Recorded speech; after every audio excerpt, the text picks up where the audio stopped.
que yo le dijera a los chicos con los que trabajaban como, hey, ustedes son capaces de entender, son capaces de manejar sus emociones, son más grandes que sus miedos, son más grandes que sus tristezas, ustedes pueden hacer lo que quieran hacer. Bienvenidos, somos Lina, Brandon y Cata, creadores de Insatisfechos Podcast. Creemos que la insatisfacción te puede llevar a un nivel de conciencia superior. Shall we begin? Por eso creamos este espacio, donde puedes conectar con todos esos temas que te interesan de emprendimiento, liderazgo y habilidades. Pero sobre todo te atrevas a vivir esa vida que deseas. Semanalmente invitamos a expertos y amigos que comparten historias con las que muchos se pueden sentir identificados. ¡Empecemos!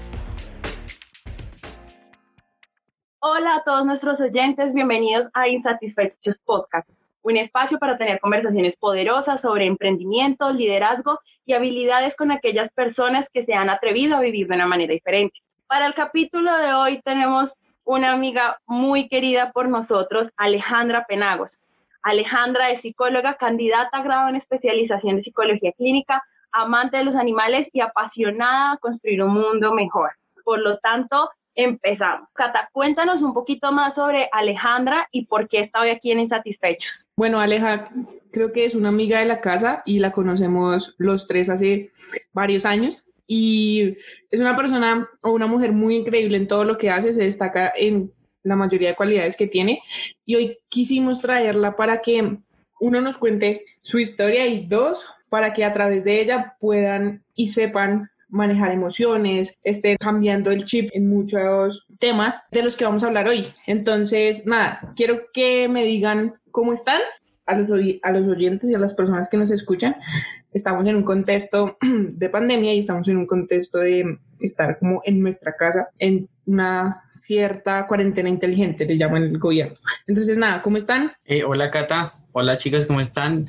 Bueno, muy bien. Pues nada, como dices, en cuarentena, pues yo estoy trabajando, yo tengo que salir igualmente a la oficina, cosas así, pero pues nada, con todos los protocolos para cuidar a mi familia. Súper, Brandlini, ¿cómo estás? Yo ya estoy perdiendo la inteligencia. Dicen cuarentena inteligente y yo ya estoy perdiendo la inteligencia, la verdad.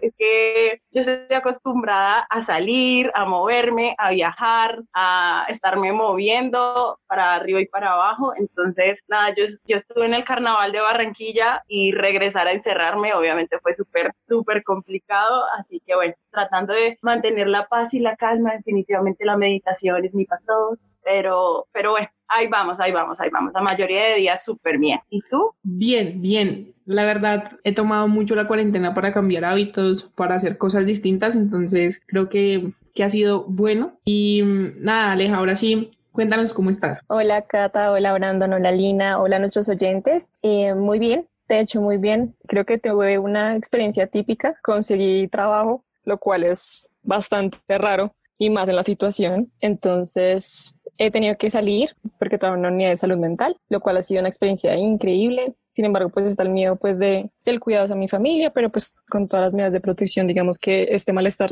lo logro como mantener. En general bien, mi familia bien, espero que sus familias también estén muy bien. Muchas gracias, Alija. Bueno, nos alegra muchísimo que seas uno de los casos atípicos de que haya conseguido trabajo, porque creo que es una problemática social en este preciso momento, ya que estamos en temporada de pandemia. Bueno, básicamente invitamos a Alejandra para que ella nos explique psicológicamente cómo funcionamos cuando llegan algunos tipos de emociones, tanto positivas como negativas, tanto en este momento como de pandemia que estamos haciendo, o más adelante con la incertidumbre de no saber qué es lo que venga. Entonces, Aleja, te damos como la bienvenida, esperamos que te sientas muy bien, a nuestra audiencia, y bueno, cuéntanos sobre eso, sobre cómo funcionan las emociones en las personas en estos tiempos. Bueno, también es importante saber, por ejemplo, si hay emociones buenas o malas, porque nunca nadie nos ha enseñado cómo asimilar las emociones que tenemos. El tema de las emociones lo vemos como más tangible en este momento porque por la pandemia, digamos que ha surgido toda esta ola de hay que cuidar la salud mental, hay que mantener la rutina, hay que mantener X y Z porque se nos fue arrebatado de una forma, digamos, como abrupta todo lo que estamos acostumbrados. Y el ser humano realmente siempre, digamos, como que tiende a ser un poquito reacio a este tipo de cambios abruptos. Entonces, cuando mencionan lo de las emociones, digamos que lo que mencionaba Catalina es muy importante. El tema de las emociones parte desde que desde muy pequeño siempre se nos enseña que hay emociones positivas y negativas, cuando realmente es solo emociones. Y cuando tú le das la categoría de positiva o negativa a una emoción, digamos que esta emoción es como si tomara poder sobre ti. Entonces, y es como si tú te dieras una regla de tengo que estar feliz, o no puedo estar triste, o debo estar de tal y tal forma. ¿Sí? Digamos que ahorita en la pandemia se ha mantenido mucho el tema de la regulación emocional, porque cuando estamos solo con nosotros mismos es cuando nos vemos enfrentados a esas emociones, porque con el trajín del día a día, del trabajo, de la familia, de la pareja, de los amigos, probablemente ni siquiera nos sentemos un momento a pensar qué es lo que sentimos, dónde lo sentimos y por qué lo sentimos. Para retomar lo que les mencionaba de categorizar las emociones, digamos que no es que haya una emoción más positiva o negativa que otra, sino que hay emociones más intensas que otras, ¿sí? Entonces, aquí les dejo una pregunta a ustedes, chicos, como mis entrevistadores y a nuestros oyentes, es si ustedes realmente conocen sus emociones, dónde las sienten, por qué las sienten y cómo las expresan. Probablemente la respuesta que me den en su pensamiento es como obvio, ¿quién no va a saber de sus emociones? Hasta vimos intensamente Disney, claro, pero la verdad es que desde muy pequeños son muy pocos los papás o somos muy pocos los que nos permitimos sentir muchas cosas, ¿sí? Entonces, los seres humanos, cuando nos resistimos o nos negamos de una forma u otra a sentir alguna de ellas, que por lo general son la ira, el miedo o la tristeza, digamos que esta se convierte en un gran problema cuando nos vemos enfrentados a ella. Pero digamos que la invitación también desde que ustedes escuchen esto es si se han detenido en algún momento a pensar para qué sirven estas emociones, si realmente entienden la característica de cada una de ellas. Digamos, empecemos por las que generan como más malestar. La ira siempre se ve como algo negativo, pero realmente la ira permite conocer cuáles son nuestros pensamientos y nuestras conductas cuando algo nos molesta, las cuales muchas veces, digamos, bien manejado, nos ayuda a defendernos, nos ayuda a movilizar todos nuestros esfuerzos para manejar aquello que nos impide llegar a nuestro objetivo, a una meta, a un deseo, ¿sí? Entonces miren que realmente la ira no es tan mala como a veces la pintan. El miedo, también, que es algo que por lo general intentamos no sentir, es una respuesta de sobrevivencia. Nos permite escapar, nos permite evitar algo que consideramos peligroso. La tristeza lo que hace es que muchas veces nos permite valorar lo que hemos perdido y nos enfoca en ese resultado que tuvimos con base en nuestras decisiones, ¿sí? Entonces, hasta el momento, quiero que noten que no he dicho nada negativo ni nada positivo de las emociones. De pronto, ya por lo que lo tenemos tan inconsciente, puede decir como, no, pero para mí eso suena negativo, pero realmente no lo es. Son simplemente las características de cada emoción, ¿sí? Entonces, espero, digamos, que intenten un poquito como aplacar esa vocecita que les dice como, no, eso no suena tan bonito de sentirlo, sino que realmente se pongan en la base de, son emociones, punto. ¿Listo? Listo, entonces ya hablamos de las que por lo general nos causan mucho malestar. Hablemos de las que, digamos, nos parecen más bonitas, son las que estamos más familiarizadas, que es como la felicidad y el asco. La felicidad, claro, nos permite interpretar la realidad de forma distinta. Digamos que es más fácil que veamos lo bonito, lo positivo, nos permite también, nos facilita mucho pensar, solucionar problemas, nos estimula la creatividad, el aprendizaje, la memoria, y realmente por eso es tan amable con nosotros y por eso digamos que buscamos siempre ser felices, ¿sí? Y el asco, digamos que es una emoción que a veces se deja muy de lado porque como es una reacción fisiológica, digamos que nosotros no estamos pensando como, ay, una película de terror, me asusté, no, simplemente la respuesta se da. Entonces digamos que no estamos tampoco tan familiarizados con esta respuesta de asco, pero debemos entender que esto también nos permite, al igual que el miedo, alejarnos de algo que consideramos dañino para nosotros como organismo. Incluso también viene como respuesta del cerebro reptil, ¿no? Tú me corregirás, ¿no? Como, por ejemplo, el miedo es como cuando el cuerpo siente una amenaza, el asco, pues precisamente del es algo que nos desagrada y que va en contra, pues, de nuestro olfato, de nuestro gusto, algo así, me imagino yo. Sí, exacto, Lina. Digamos que es algo que es muy, muy, muy, muy primitivo. O sea, desde siempre lo hemos tenido, es lo que ha permitido que el ser humano se mantenga como especie, digamos como toda la teoría de Darwin y demás, de que es la que más se ha acomodado, yo creo que por este tipo de reacción, porque somos más dados a reaccionar rápido que de pronto muchos otros animales. Que el cuerpo también somatiza, ¿no?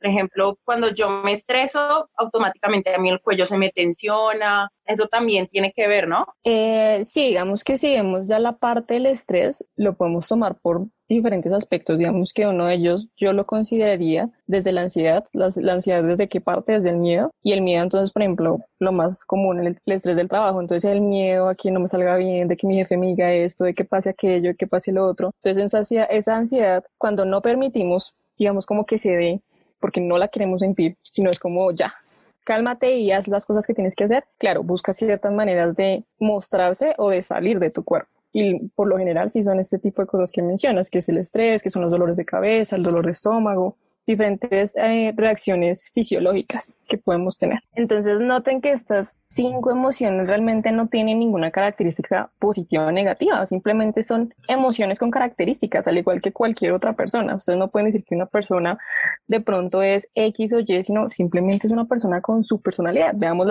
las emociones cada una con su personalidad y eso no las hace buenas o no las hace malas, ¿sí? Entonces, digamos que probablemente lo que ustedes pueden estar pensando ahorita es como, bueno, sí, pero ¿y las personas que sufren de depresión, las personas que sufren de ansiedad, de algún trastorno de la conducta? ¿Qué? Claro, digamos que de lo que estoy hablando hace más referencia a los síntomas generales que pueden presentar, digamos, como cualquier persona por su día a día, más no como ese porcentaje que ya tiene un diagnóstico de algún trastorno, porque el hecho de que tú ya estés diagnosticado con un trastorno implican muchas variables, no solo el manejo de emociones, sino variables socioeconómicas, variables parentales, muchas cosas, ¿sí? Entonces, digamos que de lo que hablo va más enfocado a lo que podemos sentir el día a día y no como algo que es tan fuerte como un trastorno. Entonces, como les decía, cuando luchamos y estamos como en contra de estas emociones que, digamos, nos cuesta sentir por su nivel de intensidad en nosotros, es como si ellas ganaran la batalla, se los decía al inicio.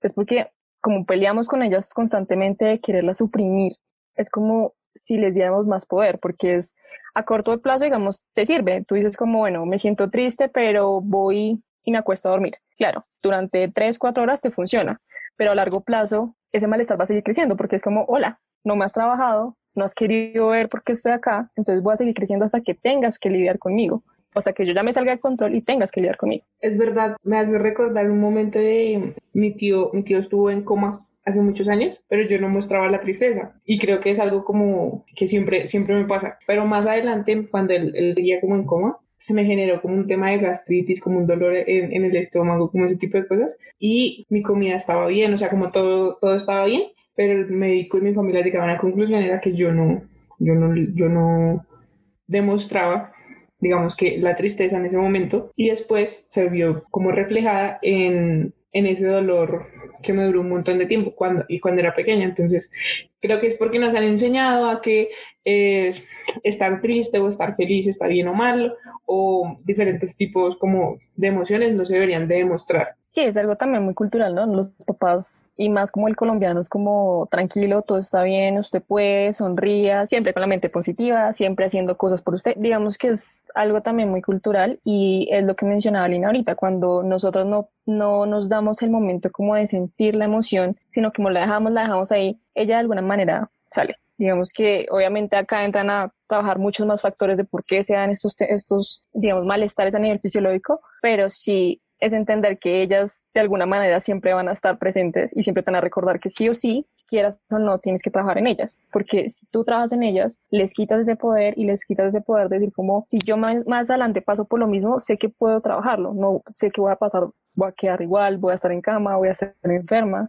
Entonces sí es muy importante entender que debemos quitarle esa característica positiva o negativa a las emociones y aceptarlas para poderlas manejar, porque cuando las llevamos incluso a algún extremo, creo yo que ese es como el punto de todo. No es que las emociones sean positivas o negativas, sino que cuando las llevamos a extremos es cuando empiezan a afectarnos. Entonces, la felicidad en extremo fácilmente puedes pasar por un trastorno bipolar, por una manía, por una esquizofrenia, puedes pasar, digamos que por diferentes cosas, incluso por, ¿cómo decirlo?, como que eres invalidante hacia alguien más, porque claro, tú llegas todo positivo, todo feliz, y como la otra persona no está igual de positiva que tú, entonces llegas con este positivismo de, ay, pero sí se puede, pero usted tiene tal cosa, pero mire que usted puede esto, pero mire aquello, mire que si yo puedo, bla, bla. Entonces también te vuelve como en un robot.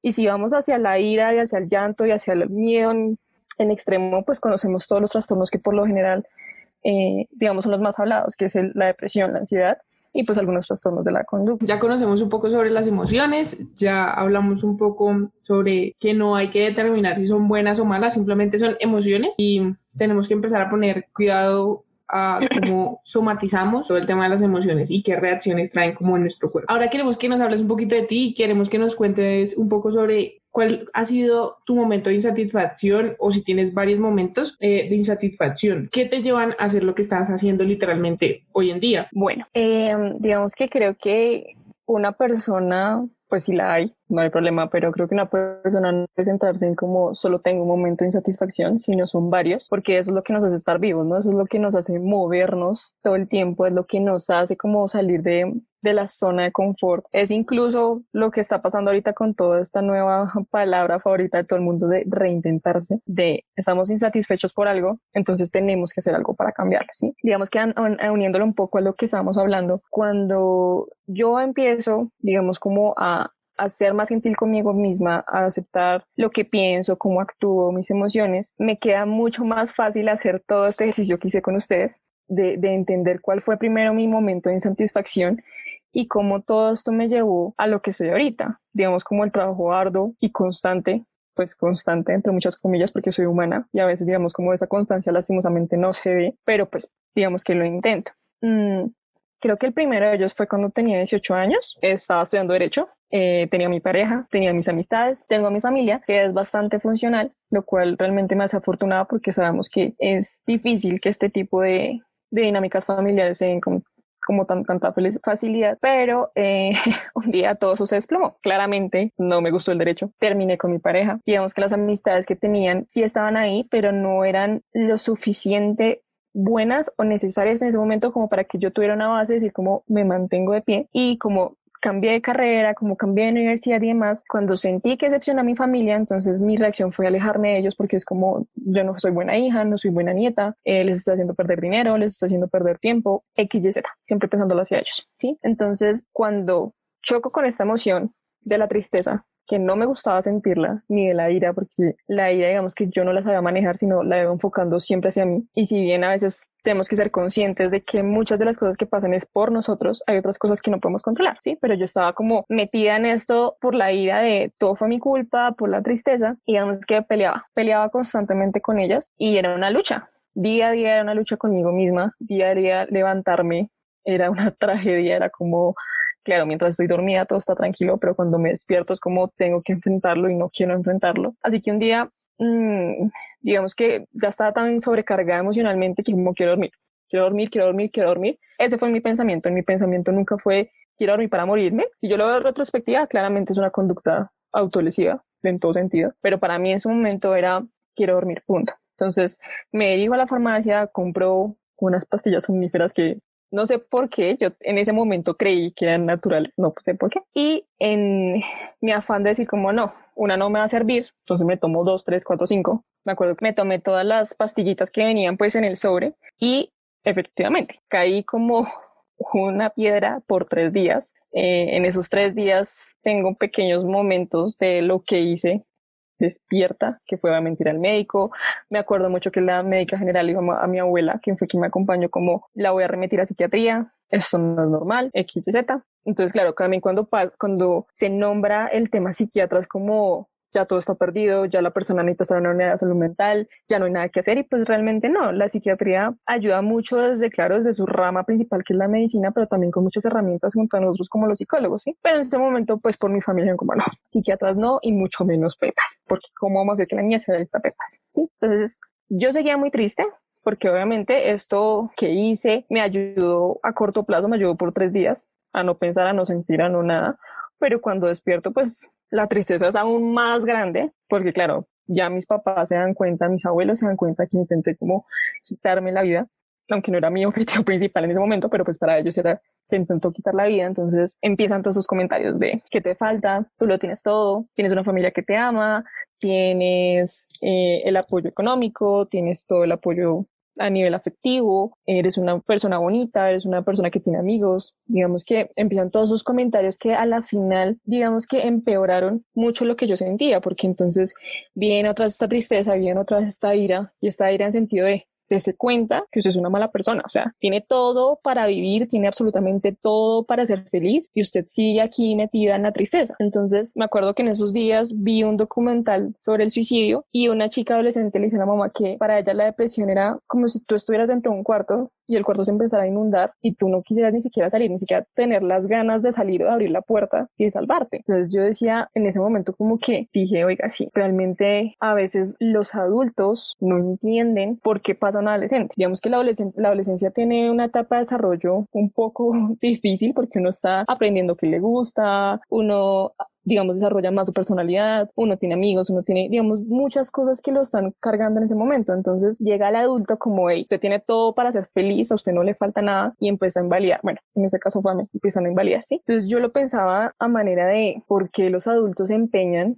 en invalidar a la gente más joven. Ser adulto no necesariamente te hace un ente de sabiduría, no necesariamente has tenido que vivir todas las experiencias que un adolescente puede pasar. Entonces, en ese momento como de insatisfacción con mis papás, dije, quiero estudiar psicología porque quiero ayudar a los adolescentes y quiero ayudar a los papás a que entiendan por lo que están pasando, a que lo normalicen, no hacia el lado de, todo está tranquilo, no hay que hacer nada, sino lo normalicen en, oiga, sí, mi hijo está creciendo, mi hijo tiene cambios importantes y no tengo que decirle qué hacer, tengo que comprender y tengo que ayudarlo a cómo salir de todo eso, porque a veces como adolescentes sentimos que un vaso de agua es, mejor dicho, un tsunami, ¿sí? Entonces, este momento de satisfacción de por qué los papás invalidan, me llevan a estudiar psicología, me llevan a decir como quiero saber por qué hacemos lo que hacemos, por qué nos comportamos como nos comportamos, de dónde aprendemos lo que aprendemos, por qué mentimos, por qué tomamos decisiones, por qué amamos. Entonces ahí llega mi primer momento y mi primera satisfacción porque pues decidí estudiar psicología y estoy enamorada de mi carrera. Oye, súper interesante lo que nos cuentas, Aleja, y digamos un poco más lo que vivió, digamos, desde la parte de tu familia, de todos esos pensamientos que llegaron en ese momento, quizás porque no tenían el conocimiento necesario sobre eso o la postura necesaria, sino venían con ese tipo como de estructuras mentales que la misma sociedad se encarga como de generar en nosotros. ¿Cómo es fácil, por ejemplo, para nuestros oyentes que tienen quizás hijos o que son esa persona que está viviendo en ese momento de insatisfacción, se podría decir de que está sintiendo cosas como tipo depresión?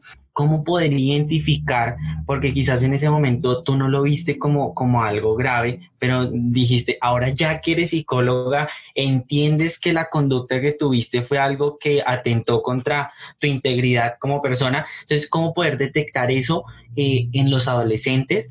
Y cómo, si eres ese adolescente que está viviendo eso, poder expresarlo para que la familia o esas personas que están a tu alrededor te puedan apoyar a salir de ese proceso. Digamos que es algo difícil en sentido de que no existe como, o bueno, sí existen como varios manuales y protocolos de cómo tratar a su adolescente o cómo hacer un papá, sí, digamos que hay mucha teoría frente a eso, pero llevarlo a la realidad es difícil, por lo que yo les mencionaba. Digamos que tenemos contextos familiares que son totalmente estables, que son totalmente afectivos, donde hay una comunicación asertiva, donde hay una disciplina positiva, pero tenemos familias totalmente disfuncionales, porque pues somos humanos y nadie puede ser como igual que el otro. Entonces, digamos que hacia los jóvenes que de pronto nos pueden estar escuchando, que se sientan como, ya no puedo más, ya el malestar me sobrepasó, siempre busquen ayuda, ¿sí? De pronto no con los amigos, porque a veces nuestros amigos en la adolescencia están igual o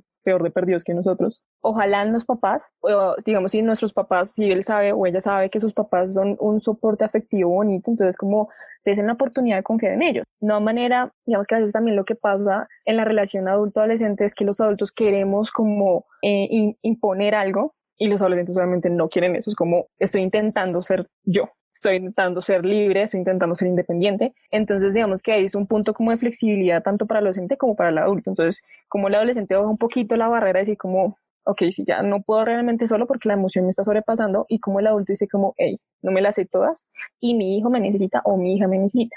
Eso en un ambiente que uno diga como, bueno, tenemos todas las de ganar. Pero si es un ambiente donde realmente es hostil, donde de pronto los papás están pasando por un divorcio, donde de pronto hay padres ausentes y se sienta realmente solo, hay muchas universidades, la red ISWAP, que ayudan de manera gratuita o a un precio, digamos, moderado, no como digamos, una consulta particular a esta población, ¿sí? Entonces, por ejemplo, si tú, personita que me estás escuchando, dices como, no, yo no tengo papás, no tengo hermanos en quien confiar, no tengo amigos, no tengo nada, es como, listo, búscate en Google, ya que te gustan tanto las redes sociales, ReadySwap, busca las universidades y llamas a alguna y te das la oportunidad de que un profesional te diga, hey, estoy contigo, soy tu apoyo, no soy tu mamá, no soy tu papá, no soy tu amigo, no soy tu amiga, sino soy tu terapeuta y soy tu herramienta para que aprendas a manejar la tristeza. Digamos que lo que yo hablo con mis consultantes adolescentes siempre es hacerles entender que yo no, o en el rol de psicólogo, no es quitar la tristeza, no es quitar la depresión, no es quitar la ira, sino que ellos aprendan a conocer esto y a cómo lo saben manejar. Pero la idea, y yo sé que de pronto es más fácil decirlo que hacerlo,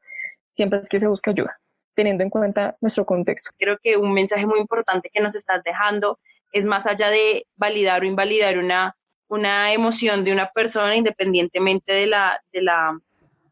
su edad, es estar como en esta apertura de estar para la otra persona y ser una red de apoyo. Entonces, aquí venimos, dime. Sí, es importante lo que dices, además porque cuando quitamos esto de invalidar o validar, digamos como que nos damos una perspectiva mucho más grande de la persona. Entonces, de hecho, el hecho de que digan que nadie se dio cuenta, realmente no es así. Probablemente la persona sí mostró muchos signos, muchas alertas, pero como estamos en el voy a validarte, voy a validarte, voy a invalidarte, voy a invalidarte, digamos que normalizó todo. Y es como, bueno, entonces como tú tienes plata o como tú estás, siempre les coloco como los dos contextos, como tú tienes plata o como tú estás en la miseria, entonces pues es súper normal que te sientas así. Y realmente no, hay que dejar de normalizar muchas de las cosas para hacer lo que realmente, lo que mencionas, Lini, como de entender más allá y realmente ser un apoyo para quien lo necesite y poder notar esos signos de, oye, estoy llegando a mi límite, necesito ayuda.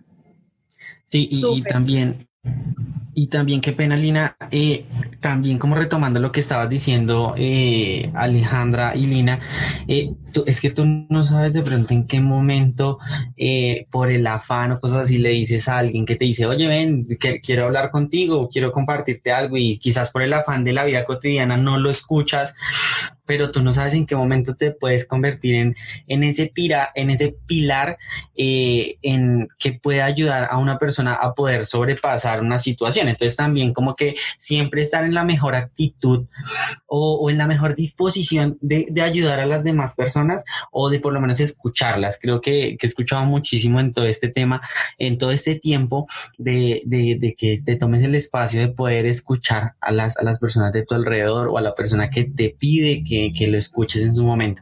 Entonces, pues digamos como para complementar, lo que ustedes habían comentado. Entonces, basados en esto, tú tomas la decisión, ya continuando con tu historia, después de esto tú tomas la decisión de tomar las riendas de tu vida, de ser líder en tu vida, y es cuando decides entrar a estudiar psicología, y en medio de toda esta carrera que te abre un montón de conocimientos, llega otro momento de insatisfacción o llega otro gran aprendizaje que es el liderazgo. Cuéntanos más sobre eso.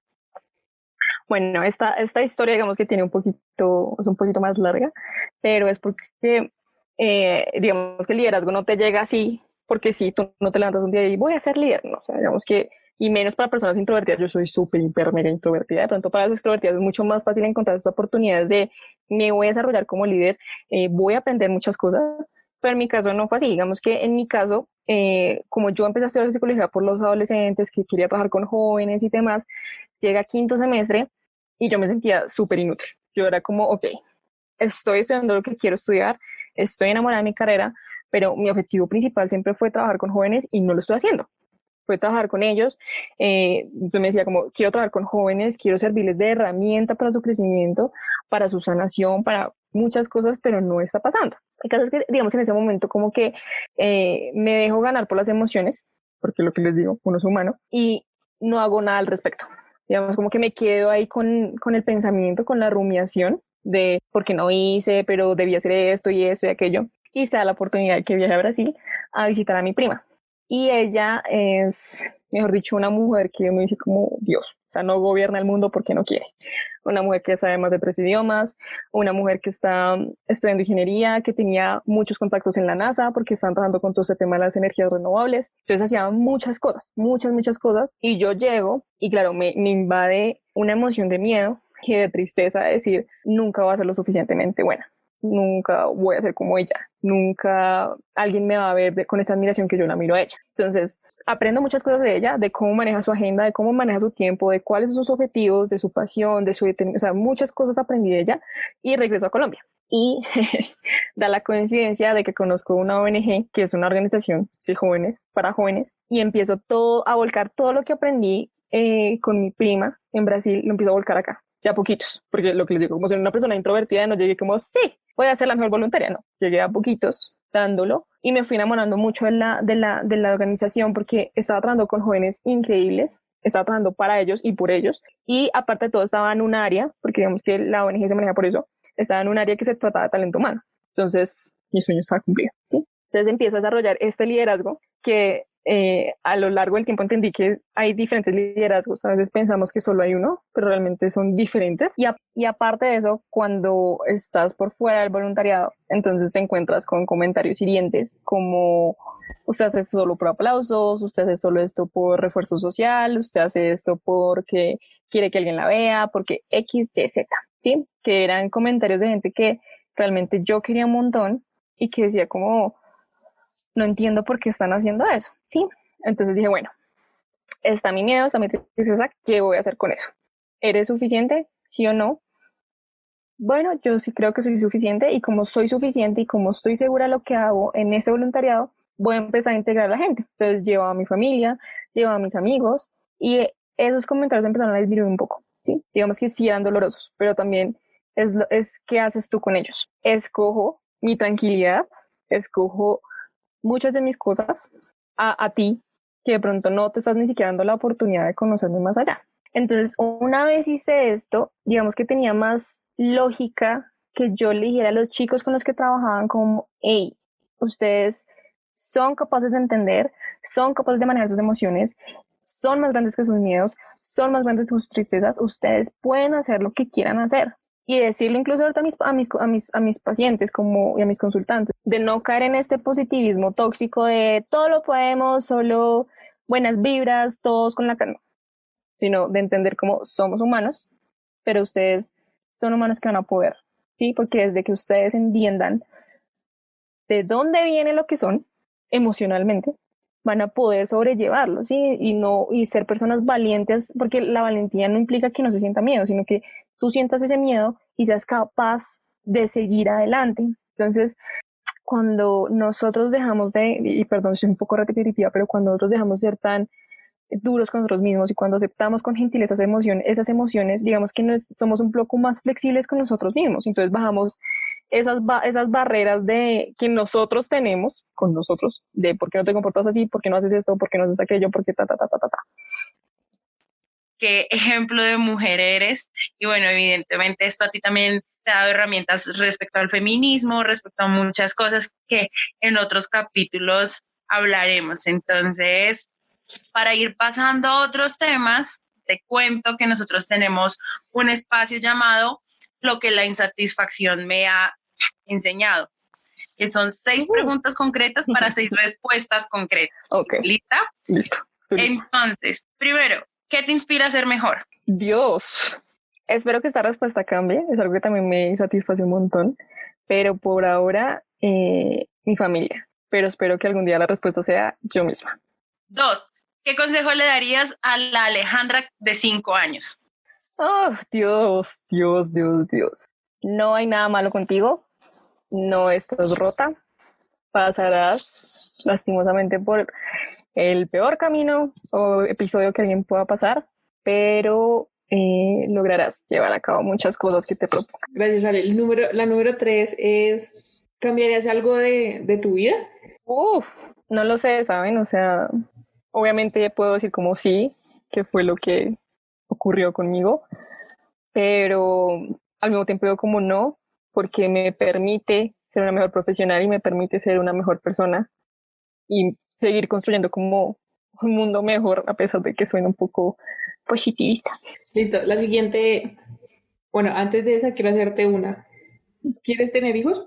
Sí, quiero tener 2 hijos. Listo, de acuerdo a eso, ¿qué mundo le quieres dejar a tus hijos? No sé, un amor tan inmenso que sean capaces de creer que pueden lograr todo. Todo, así sea que el mundo esté como esté en su momento.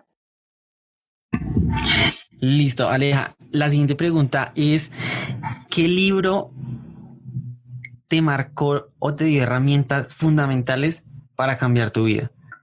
No sé si un libro como tal, pero el escritor Mario Mendoza marcó mucho de lo que creo o empecé a creer y de cómo veo a las personas. Entonces, creo que leerlo a él es una experiencia nueva cada vez, a pesar de, digamos, de que maneja cierta, no sé, como hilo en sus historias, pero definitivamente no diría un libro, diría como él como escritor me ha marcado de una manera increíble. Súper. Y la última es, si tuvieras la oportunidad de conversar por última vez con alguien, ¿con quién sería? Definitivamente creo que sería con mi mamá. Ella es como el pilar de muchas de las cosas que soy como persona y como profesional.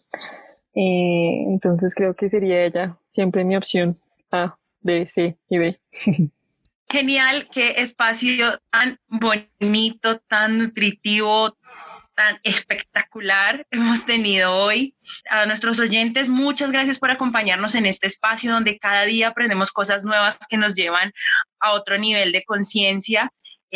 Aleja, muchísimas gracias por abrirnos este espacio, abrirnos tu corazón, abrirnos absolutamente todo este tipo de situaciones que te hacen ser la maravillosa mujer que eres hoy. Por favor, danos tus redes sociales. Y aparte sabemos, perdón Aleja, aparte sabemos que Aleja está en proceso de crear su consultorio y demás, entonces es muy importante que dejes también, por ejemplo, un correo o algo así donde se puedan comunicar contigo. Sí, digamos el correo, que es el que por lo general uso, entonces es alejandrapv2903@gmail.com. A nuestros oyentes también recuerden que en nuestro Facebook e Instagram, @insatisfechospodcast, pueden compartirnos todos sus pensamientos, ideas y, por qué no, algo que les incomoda y encontremos una manera positiva de apoyarnos entre todos y generar comunidad. Somos Lina, Brandon y Cata. Muchas gracias por estar con nosotros. Chao, chao.